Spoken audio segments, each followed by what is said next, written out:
የተከበሩ መምህራችን መላከ ሰላም መምህር ኢያሱ የዚህ ታላቅ ደብር የስብከተ ወንጌል ኃላፊ፣ ሲያስተምሩን የቆዩት መምህራችን ወንድማችን የደብሩ የመጽሐፍ መምህር፣ በዙሪያው ያላችሁ አበው ካህናት፣ አበው ዲያቆናት፣ ምዕመናን ወምዕመናት፣ አባቶች፣ እናቶች፣ ወንድሞች፣ እህቶች፣ ሕፃናትን ጭምር በኃያሉ በእግዚአብሔር ስም ሰላም እላችኋለሁ። እንደምን ዋላችሁ? እንደምን ሰነበታችሁ? እንደምን አላችሁ? አሜን። እግዚአብሔር ይመስገን ብለን ስሙን እንድንጠራ በሕይወት ያቆየን፣ በሀብቱ ስቦ በረድኤት አቅርቦ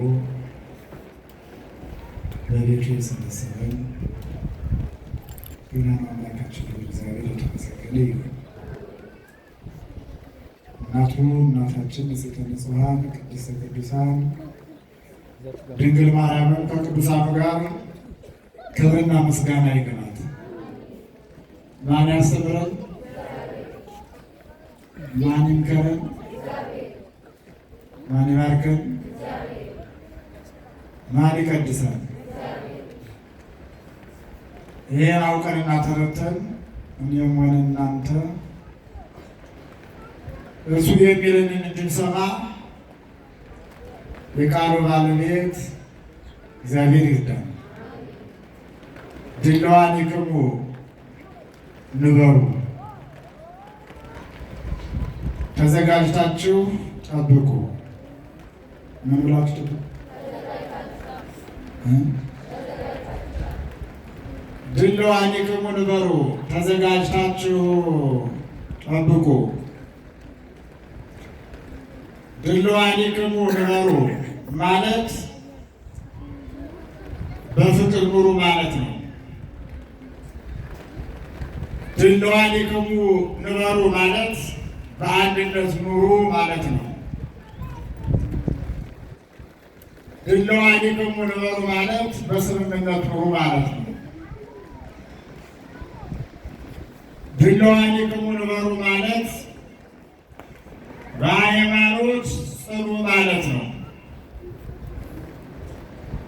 ድለዋኒክሙ ንበሩ ማለት በምግባር ቅኑ ማለት ነው። ድለዋኒክሙ ንበሩ ማለት ጠባለ ኪዳን መሸለ ቅዳሴ በሉ ማለት ነው። ድለዋኒክሙ ንበሩ ማለት ቆርሳችሁ አጉርሱ፣ ቀዳችሁ አልብሱ ማለት ነው። ድለዋኒክሙ ንበሩ ማለት ሰውን በሰውነቱ አክብሩ ማለት ነው። ድለዋኒክሙ ንበሩ ማለት ለሰው ሁሉ ፍቅር ይኖራችሁ ማለት ነው። ድለዋኒክሙ ንበሩ ማለት ኃጢአትን ተጸየፉ ማለት ነው። ድለዋኒክሙ ንበሩ ማለት የእግዚአብሔርን ቤት ስሩ ማለት ነው። ድለዋኒክሙ ንበሩ ማለት ምዕመናን ተዘጋጅታችሁ ጠብቁ። ምን ብላችሁ ጠብቁ? ዓለምን አጥንታችሁት ከሆነ፣ ዓለምን አልባችሁት ከሆነ፣ የሰው ልጆችን ስነ ልቡናቸውን ተረድታችሁት ከሆነ የሚዘጋጁት ለኃጢአት ነው። የሚታጠኑት፣ የሚወለወሉት፣ የሚሰነገሩት ለኃጢአት ነው። ፀጉራቸውን የሚሰሩት እናንተን አይደለም። አሁን ጀኑ እናንተንም ሰዋቃ ዋጋ የምትሰጡኝ ያላችሁ አትሰጡም። በጣም በሚገርም ሁኔታ ብዙ ሰዎች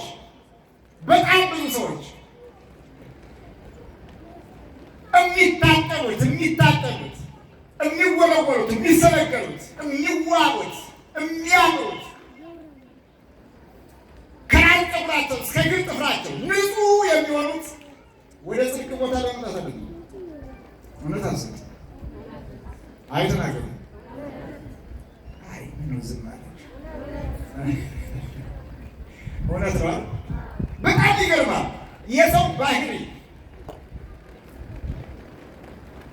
የሰው እይታ ምን አለ ይሄ ለጽድቅ ቢሆን ምዕመናን፣ ምን አለ ይሄ ለበጎ ቢሆን፣ ምን አለ ስጋችን ይህን ያክል ኃጢአት ለመስራት በደል ለመበደል ይህን ያክል እንደምናሳምር ሁሉ ነፍሳችን ብናሳምር። እውነትን የምነግራችሁ ይህ በወንዱም በሴቱም ያለ ነው። ግን በማን ይጸናል? ብሩኮች ናቸው። በሴት ይጸናል። በሴት ይጸናል። ይገርማቸው። ግን የሁሉም መጓጓሉ፣ መዋቡ፣ ማማሩ ለኃጢአት ካልሆነ በስተቀር ሌላ አይጠቅም። ለጽድቅ የምናደርገው ማን ይርዳን? እግዚአብሔር ይርዳን። ድለዋኒክሙ ንበሩ፣ ተዘጋጅታችሁ ምን በሉ ጠብቁኝ አለ። የማቴዎስ ወንጌል ምዕራፍ 24 ከቁጥር 1 ጀምረን ስናነብ የምናገኘው ኃይለ ቃል ነው። ያው አካላችን እንደሚለያይ ሁሉ ሀሳባችን ይለያያል። መልካችን እንደሚለያይ ሁሉ እይታችን ይለያያል። አንዳንዱ ዝም ብሎ የራሱን ስሜት ብቻ አራግፎ ይሄዳል። አንዳንዱ አገልጋይ ደግሞ የሰውን ስነ ልቡና አያጭንቶ ለሰው በሚበጅ መልኩ ያቀርበዋል። አንዳንዱ ደግሞ ከዚህ ከመንፈሳዊው ይዘት ያወጣና ወደ ዓለም አቀላቅሎ ዓለም ውስጥ አስገብቶ ሲያዋዥቅን ይውላል። አንዳንዱ ደግሞ መስመር ውስጥ አስገብቶ በመስመሩ ብቻ እንደሚሄድ ያደርጋል። ግን የትኛው ነው የሚጠቅመው? በመስመሩ እንዲሄድ አይሻል? አዎ በመስመሩ እንዲሄድ እግዚአብሔር ይርዳል። እና ጠዋት ላይ ተነግሯችሁ ጠዋት ላይ ተምራችሁት ሊሆን ይችላል። እንዲህ ነው የሚለው የማቴዎስ ወንጌል ምዕራፍ 4 ከቁጥር 1 ጀምረን ስናነብ አምላካችን መድኃኒታችን ኢየሱስ ክርስቶስ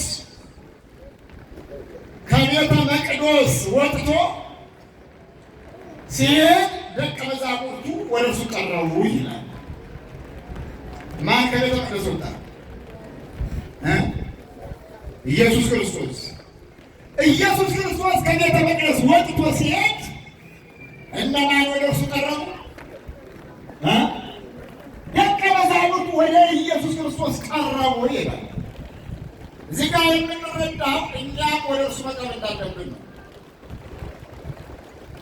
ወደ እርሱ መቅረብ ማለት ይሄ ነው፣ ሌላ ያለው አይደለም። ለጊዜው ይሄ ነው። ፍጻሜው ግን በእግረ ልቡና መቅረብ። አሁን የመጣነው በእግረ ሥጋ ነው። ፍጻሜው ግን በእግረ መንፈስ ክርስቶስን መከተል። ክርስቶስን ስንከተለው ይጥመናል።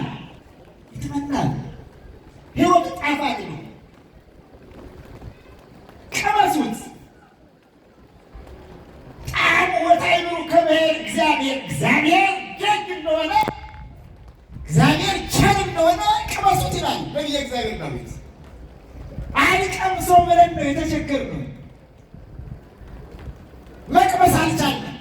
እግዚአብሔርን ቅመሱት፣ ፍቅሩን አጣጥምለት። የከፈለውን ዋጋ ለእኛ የከፈለውን ዋጋ እዩለት እንጂ እንይለት፣ እንረዳው። መስቀል ላይ ወጥቶልናል። ስለኛ ሥጋውን ቆርሷል፣ ደሙን አፍሷል። ስለኛ 6666 ጅራፍ ተገርፏል። ስለኛ በረሃ ሞት ጠጥቷል። ስለኛ ቅድስት ነፍሱን ከቅድስት ሥጋው ለይቷል። ስለኛ ብሎ ይህን ሰማይ ዘረጋ፣ ይህን ምድር ኋላ ያጸና። ስለኛ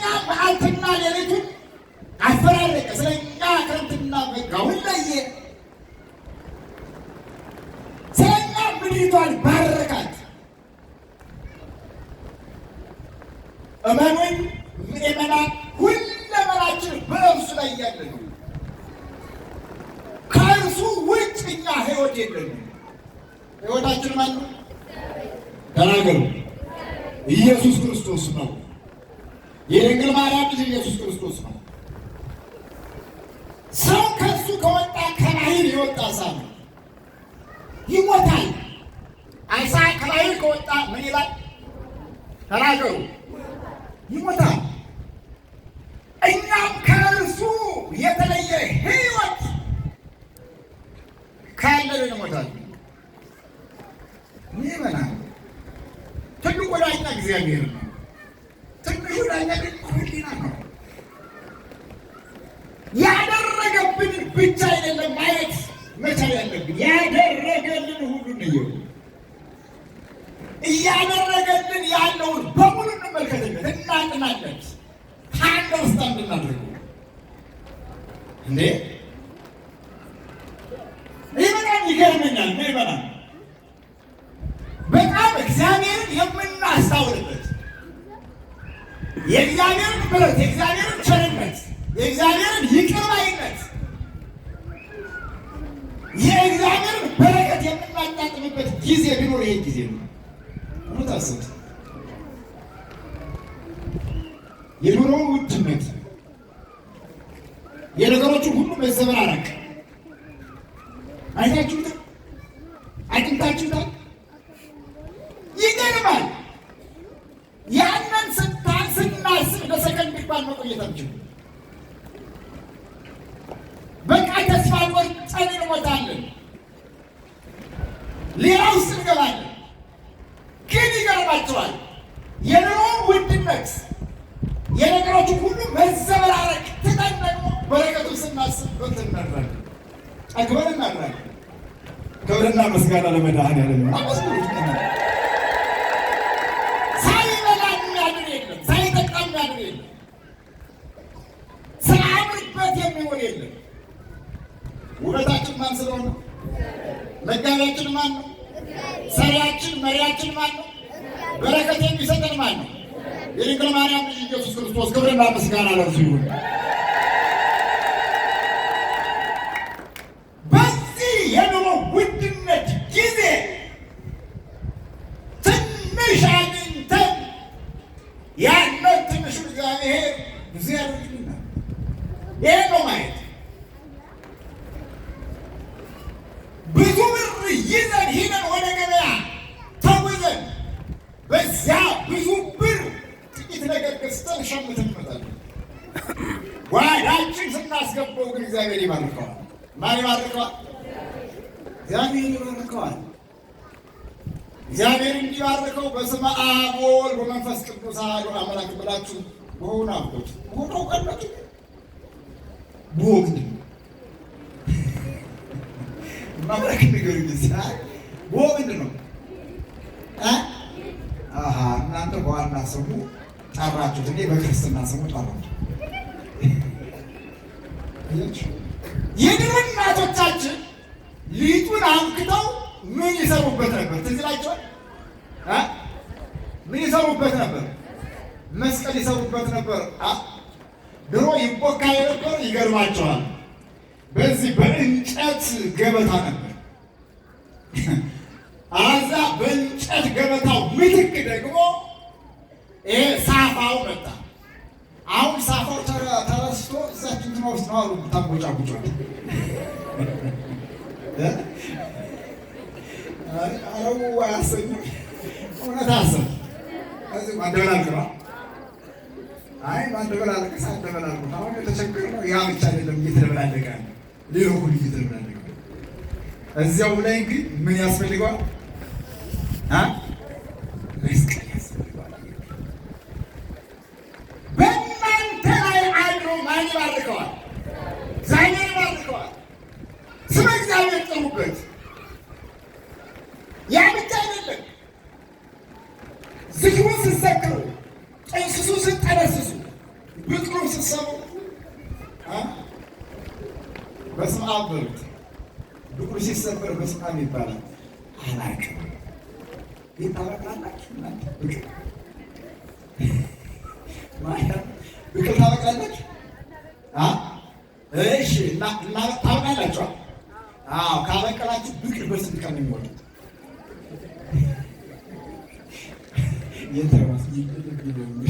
ብቅል በስንት ቀን ነው የሚወጣው? ነገሩ ጊዜ ወንዶቹ ልጠይቅ፣ ብቅል በስንት ቀን ነው የሚወጣው? አንተስ በስንት ቀን ነው የሚወጣው? አንተ አታውቅም። ሴቶቹ ጮክ ብላችሁ ንገሩኝ እስኪ በስንት ቀን ነው የሚወጣው? በ3 ቀን ይገርማል። በ3 ቀን የሚበቅል ብቅል የለም። ማምላክ ነው የሚላቸው። በስንት ቀን? በ7 ቀን። ብቅል የሚበቅለው በ7 ቀን ነው። በተለይ ገብስና ስንዴ ከሆነ ማለት ነው። በቆሎ ግን በጣም ረዥም ጊዜ ነው። ይሄ ነው ግድ የላችሁም። እኛ ባህላዊ መስለው ወይም ደግሞ ያረጁ መስለው የታዩን በሙሉ መጽሐፍ ቅዱሳዊ ሂደት ያላቸው ናቸው ወገኖቼ። አጠቃላይ እናቶቻችን አባቶቻችን ያደርጉት የነበረው በሙሉ መጽሐፍ ቅዱሳዊ ቃል። አሁን የምናወራቸው አሁን የምንነጋገራቸው ንግግሮች አሁን የምናወራቸው ወሬዎች በሙሉ አርቲፊሻሎች ናቸው። መጽሐፍ ቅዱስ ላይ የሌሉ አልጫ የሆኑ ናቸው። እውነተኛውን ቃል እንድንይዝ ማን ይርዳል? ድለዋኒክሙ ነበሩ። ተዘጋጅታችሁ ምን በሉኛል? አትሰሙኝም? ተዘጋጅታችሁ ጠብቁኛል። እና ደቀ መዛሙርቱ ወደ ኢየሱስ ክርስቶስ ቀረቡ ነው። እኛ መቅረብ ያለብን ወደ ማን ነው እያልኳችሁ? ወደ ኢየሱስ ክርስቶስ ነው። ወደ አበበ አይደለም፣ ወደ በቀለ አይደለም፣ ወይንም ወደ ማሪቱ አይደለም፣ ወደ ሻሽቱም አይደለም።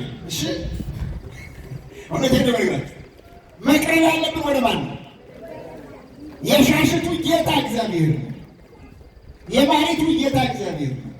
የፋንቱ ጌታ እግዚአብሔር ነው። አያችሁ፣ መልካም ሚስት ከማን ዘንድ ናት? ከእግዚአብሔር ዘንድ ናት። እነሱ ያውቃል፣ ሴቶቹ በደንብ አድርገው ያውቃል። እንግዲያውስ መልካም ሚስት ከእግዚአብሔር ዘንድ ከሆነች መልካም ባልም ከማን ዘንድ ነው?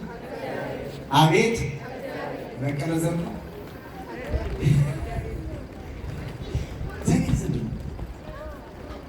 እንዳትሳሳት ወገኖች፣ ከእኛ በላይ ማን ያስባል? እግዚአብሔር ያስባል። ከእኛ በላይ ለእኛ ማን ይጨነቅልናል? እንዳትሞኝ። ይህን አውቀንና ተረድተን እርሱ እንድንለምን እርሱ ባለቤቱ እግዚአብሔር ይርዳን። ወደ እርሱ ቀረቡ ነው። ወደ እርሱ ቀረቡ፣ ወደ ኢየሱስ ክርስቶስ ቀረቡ። ዝም ብለው አልቀረቡም። ጥያቄ ይዘው ነው የቀረቡት። እኛም ያው ጥያቄ አንግበን ነው የመጣ ነው። አሁን እዚህ ውስጥ በጣም ብዙ አካላችን እንደሚለያዩ ሀሳባችን የተለያየ ነው። የተለያየ ሀሳብ ነው ይዘን የመጣ ነው። በቤት ኪራይ ውስጥ የምንኖር ሰዎች ከኪራይ እንድንወጣ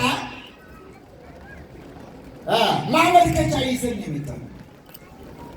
ደግሞ ብቸኝነት የሰለቸው ወንድ ከብቸኝነት እንዲወጣ ማመልከቻ ይዞ ነው የመጣው። ብቸኝነት የሰለቻት ሴት ከብቸኝነት እንድትወጣ ማመልከቻ ይዛ ነው የመጣችው። የጤና ጉድለት ያለባቸው ሰዎች ጤናቸውን እንዲመልስላቸው ማመልከቻ ይዘው ነው የመጡት። ሌላም አለ፣ ያንን አልናገርም። ያው ግን በውስጣችን ብዙ ነገር አለ።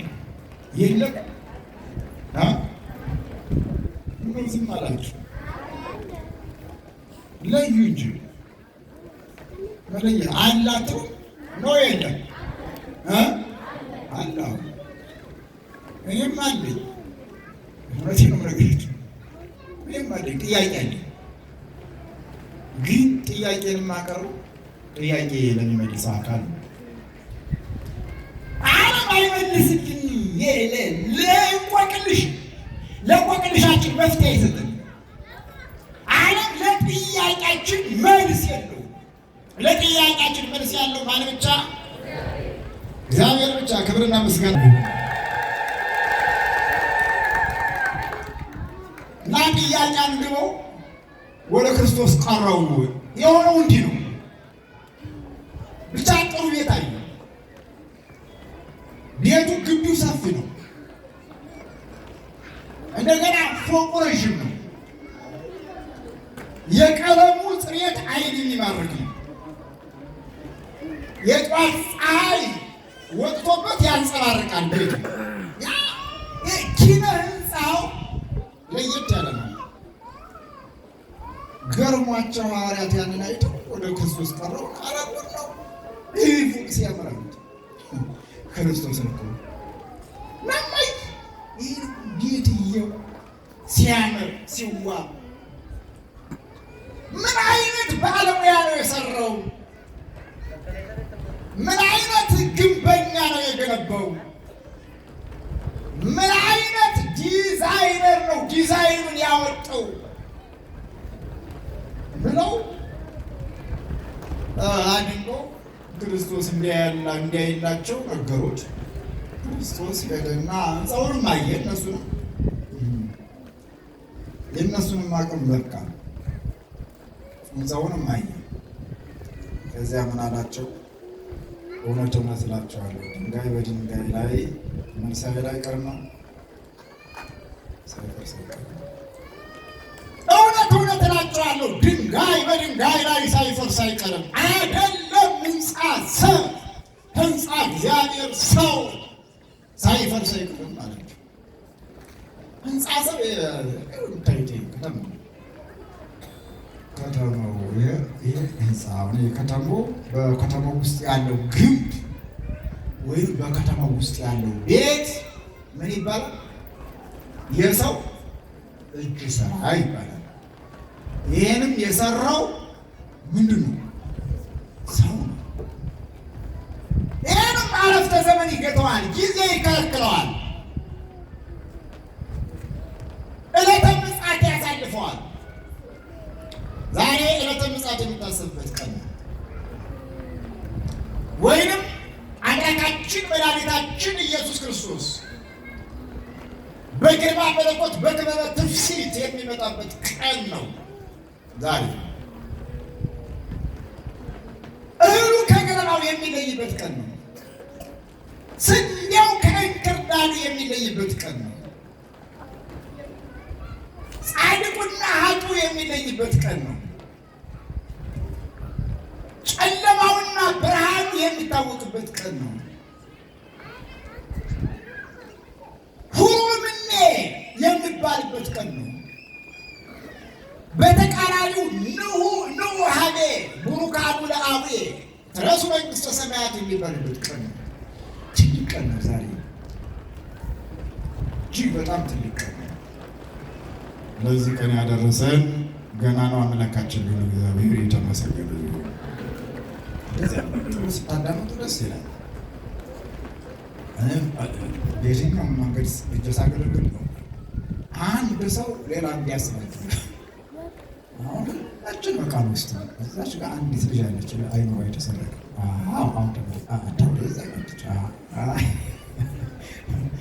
ተዋውቀናል። በብሮች አለ ተዋውቀናል እናለ ተዋውቃለን። አያችሁ እንደዚህ ነው። እሺ ከመጣችሁ በኋላ የማንን ቃል መስማት? አቤት የእግዚአብሔርን ቃል መስማት። ዓለምን የምንሰማ ከሆነ አሁን በውጭ ዓለም ሰማይ እየታረሰ ነው። እውነት አዘንድ ምድሩ አይደለም ሰማይ እየታረሰ በመሳሪያ በሚሳኤል አያችሁ። ዓለም የሚያሰማን ይሄ ነው። ዓለም የሚያሰማን የሰዎችን እልቂት ነው። ዓለም የሚያሰማን ጆሮን ጭው የሚያደርግ ነው። በዚያን ጊዜ ጆሮን ጭው የሚያደርግ ነገር ትሰማላችሁ። አረ ደስ ምን አለበት የራሱን እየዘመረ ይልቋላት የለም ወፍ የለም ማለት ነው። ምንም አይሰማንም። ይገርማቸዋል። እንደዚያ ነው ነገሩ። ሕፃናት እንደዚህ ናቸው። እንደ ሕፃናት እንድንሆን ማን ይርዳን?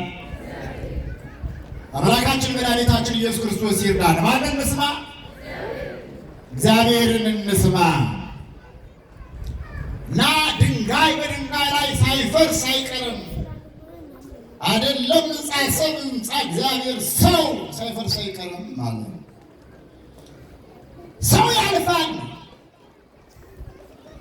አረፍተ ዘመን ይገጠዋል፣ ጊዜ ይከለክለዋል፣ መቃብር ይውጠዋል፣ ድንጋይ ይጫነዋል። የነበረው ያልነበረ ይሆናል፣ ውበት ይረግፋል፣ ሀብትም ንብረትም ያልቃል፣ ይደቃል፣ ስልጣንም ይቀራል።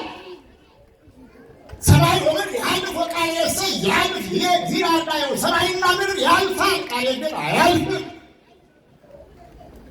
አለና ነገራቸው።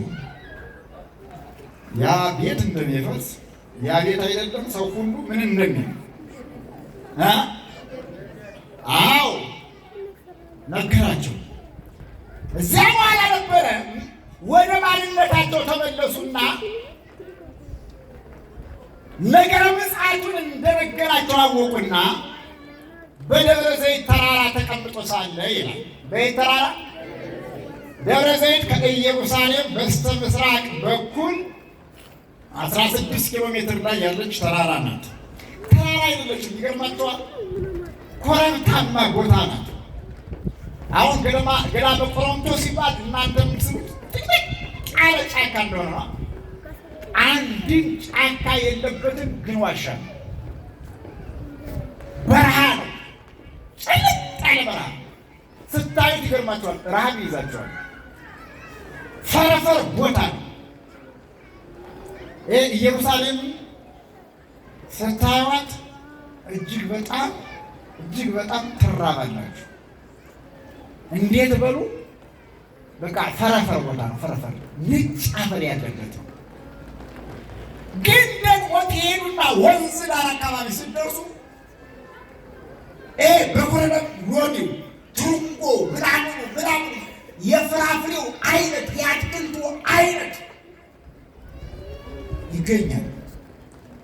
እና ይህች ደብረ ዘይት የተባለችዋ ተራራ ኮረብታማ ቦታ ናት። ትልቅ ተራራ ነው። እኒህም ደብረ ታቦር የተባሉት አንድ ተራራ ነው፣ ምልክት ናቸው። እና ያቺ ተራራ ግን በወይራ የተሸፈነች ተራራ ናት። በምስራቅ በኩል ከኢየሩሳሌም በስተ ምስራቅ በኩል ነው የምትገኘው። የተሸፈነችው በምንድን ነው አልኳችሁ? በወይራ ነው። ወይራ ሲባል ደግሞ የሀገራችን ወይራ አይደለም። ቤተ እስራኤሎች የሚተክሉት ወይራ ግን ትንሽ ናቸው፣ ፍሬ ያላቸው። ፍሬው ይበላል። የዚያ ወይራ ፍሬ ይበላል። ውስጥ ላይ ፍሬ አለው። ፍሬውን ያወጡና በፍሬው ምትክ ጨውና ሌላ ቅመማ ቅመም ይጨምሩበታል። ዘፍዝፈው አቆይተው እዛ ያወጡና ከውሃው አውጥተው እንደ ምግብነት ይጠቀሙታል። የምኑን ፍሬ አልኳችሁ? የወይራውን ፍሬ። ሌላው ዘይት ያመርቱታል። በጣም በሚገርም ሁኔታ የዚያ ወይራ ፍሬ አስፋልቱ ላይ ሲወድቅ አስፋልቱ ላይ ያንጸባርቃል። አጋጣሚ እጅ ገጥሞኝ እንጂ ስላየሁት አስፋልቱ ላይ ልክ ዘይት የፈሰሰበት ያክል በጣም ልዩ ይሆን እና ደብረ ዘይት ማለት የዘይት ተራራ ማለት ነው። ከወይራ ምን ስለሚመረት የወይራ ዘይት ታውቃላችኋል? ከወይራ ዘይት ስለሚመረት ደብረ ዘይት ተባለ ነው። እና በደብረ ዘይት ተራራ ተቀምጦ ሳለ አሁንም ደቀ መዛሙርቱ ወደ ኢየሱስ ክርስቶስ ቀረቡ። መጀመሪያም ቀርበዋል። የቀረቡበት ምክንያት ምኑን ለማሳየት ነው ብለናል? ሕንፃውን ለማሳየት።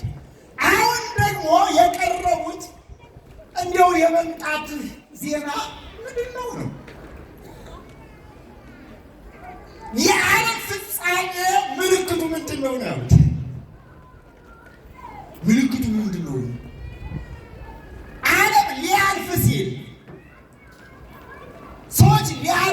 ሊያርፉ ሲሉ ሰማይና ምድር እንደ ብራና ሊጠቀለሉ ሲሉ ምልክት ታሳያለህ። ምልክቱ ምንድን ነው አሉና ጠየቁት። ጠያቂዎቹ እነማን ናቸው? ሐዋርያት፣ ደቀ መዛሙርቱ። ተጠያቂው ማን ነው? ኢየሱስ ክርስቶስ። ምን አላቸው? ማንም እንዳያስታችሁ ልበሉ። አቤት!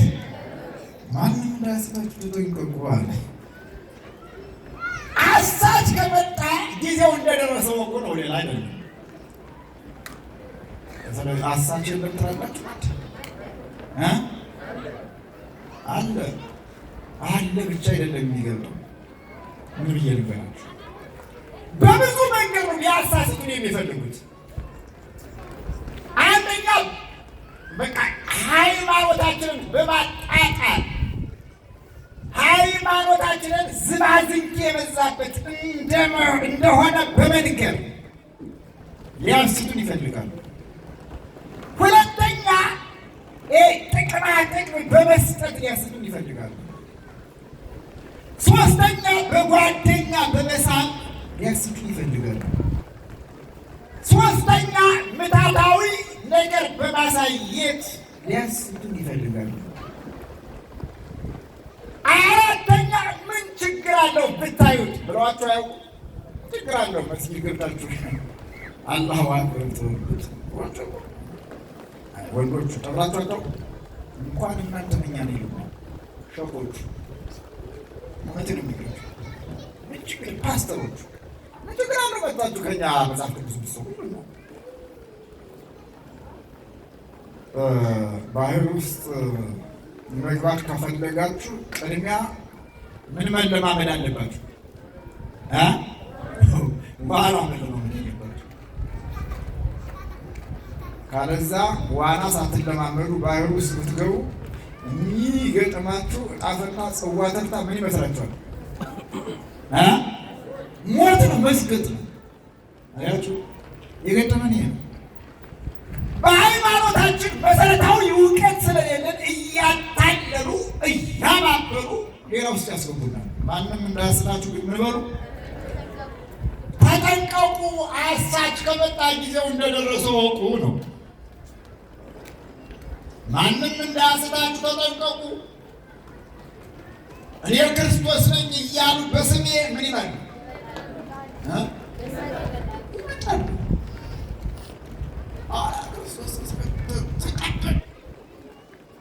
የሚሉን በጣም አንድና ሁለት አይደለም። ተጨናንቀናል።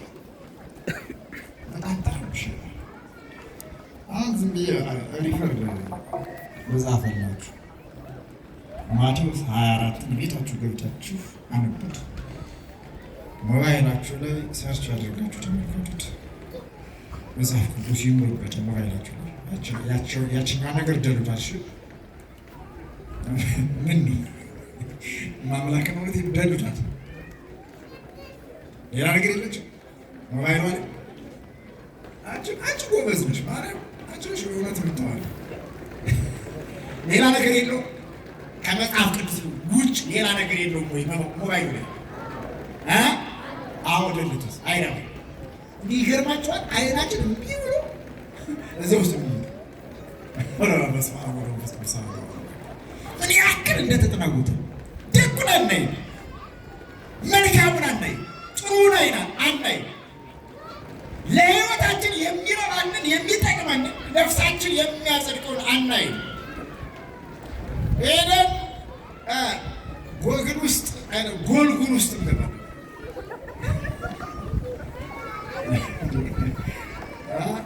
የልቡን ሲነግሩት የኮለኮሉትን ያክል የስቃናል። ጎግል ውስጥ ስንገባ ብዙ ነገር ኮልኩሎ ያወጣል። ስማ እንዲህ እንዳልሆን ማን ይርዳል? አምላካችን መድኃኒታችን ኢየሱስ ክርስቶስ ይርዳል። ስለዚህ ያችን አናይማ።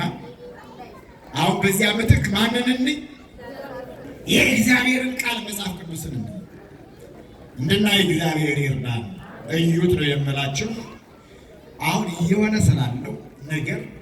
ስለዚህ ስለ ዓለም ፍጻሜ ምልክት በብዙ ዝርዝር አድርጎ ፈንቶ አድርጎ ይነግራቸዋል። ያልሆነ የለም ያልሆነ የለም። ያልሆነው ያው ሰማይና ምድር አላለፈም እንጂ ነው እና መጠባበቅ ነው። ለክርስቶስ መምጫ ጊዜው ስለደረሰ ምን ማለት ነው? መጠባበቅ። ታጥኖ ቢሆን አንዳንድ ጊዜ ይገርማቸዋል።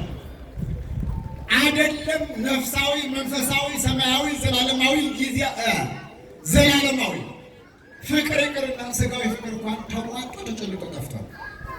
ይህ እንኳን ተመልከቱ። ልብ ነው።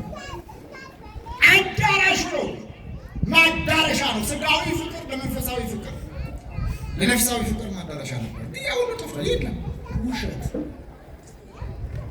ሴቱ ወንዷን የሚፈልጋት ወይም ሴቷ ወንዱን የምትፈልገው ለጥቅም ነው። ወንዱ ሴቷን የሚፈልጋት ለጥቅም ነው። ለማይረባ ነገር እንዲህ እንዳንሆን ማን ይርዳን? አምላካችን መድኃኒታችን ኢየሱስ ክርስቶስ ይርዳን።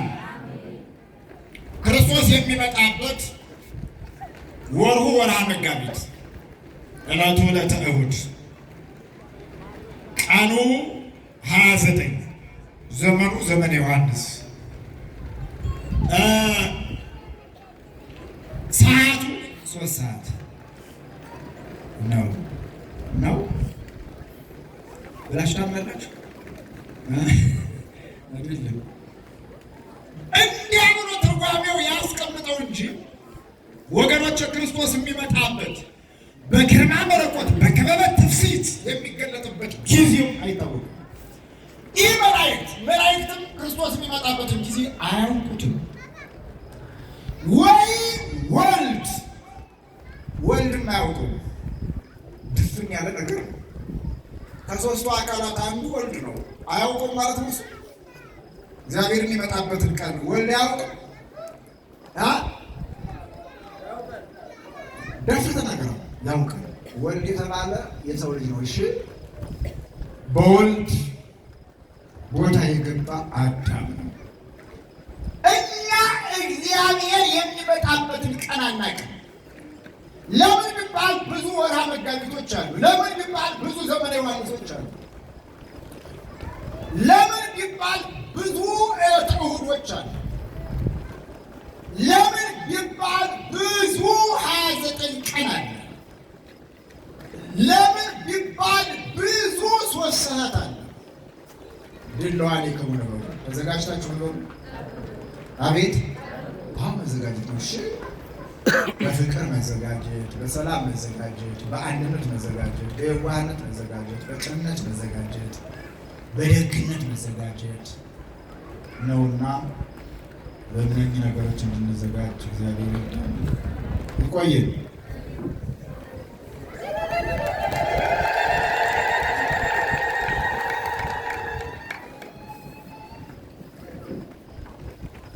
በመምህራችን ላይ አድሮ ያስተማረንና የመከረን የገሰጸን አምላክ እግዚአብሔር ስሙ የተመሰገነ ይሁን።